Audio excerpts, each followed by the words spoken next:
Et c'est en 1929 que la radio est pour la première fois présente sur le Tour de France. On doit cette opération à un grand nom du journalisme sportif, Alexandre Virault, dit Alex Virault. Le prestigieux copie démarre avec une facilité déconcertante. À l'époque, impossible d'intervenir en direct, la technique ne le permettait pas. Alors Alex Virault suivait le Tour depuis un avion.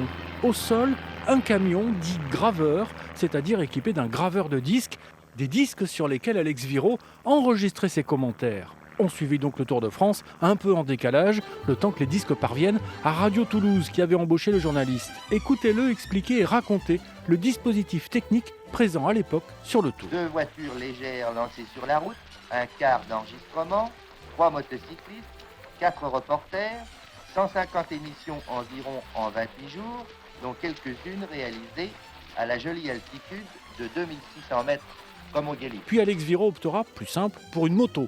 Il deviendra en 1947 le commentateur du Tour pour la future RTL. Et ce, jusqu'à sa mort en 1957 dans les lacets sinueux menant à Ax-les-Thermes. La moto bascule dans le vide, Alex Virault et son motard René Wagner sont tués sur le coup. 1 heure avant cet accident, Alex Virault était en direct sur Radio Luxembourg. Voici sa dernière intervention.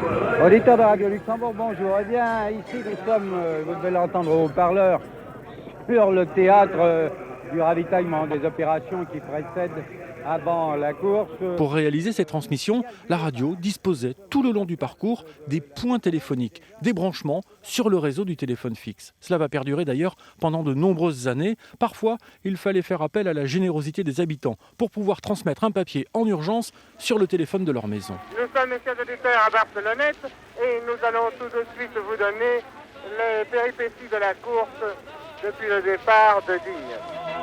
Voilà le tour qui passe.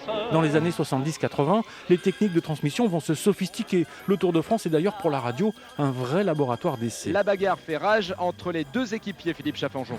Il y a partout des maillots blancs à pois rouges. Il y avait même tout à l'heure dans un village que nous avons traversé avec la moto de Bernard Piteux, un château Richard. On utilise des avions, bien sûr, des avions relais, pour capter les motos émettrices et envoyer le signal sur la régie installée sur la ligne d'arrivée. Avec un peloton qui réagit, qui accélère. Mais pour que tout cela fonctionne, il fallait tout calculer, prévoir à quel point kilométrique la moto allait se trouver au moment du direct, puis donner rendez-vous à l'avion pour qu'il se trouve à la verticale parfaite au moment de ce direct. Pas simple.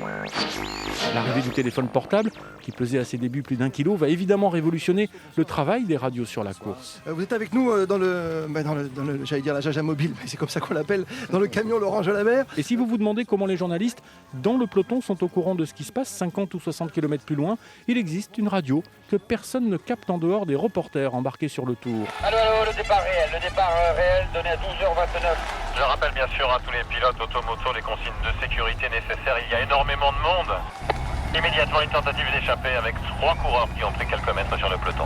Cette radio éphémère, baptisée Radio Tour, existe depuis 1936. Son premier nom, Radio Course. C'était une voiture avec haut-parleur qui était positionnée en queue du peloton pour annoncer, non pas aux journalistes, mais aux spectateurs, la position des coureurs. Il faut dire qu'à l'époque, la radio portable pour se tenir informé n'existait pas encore.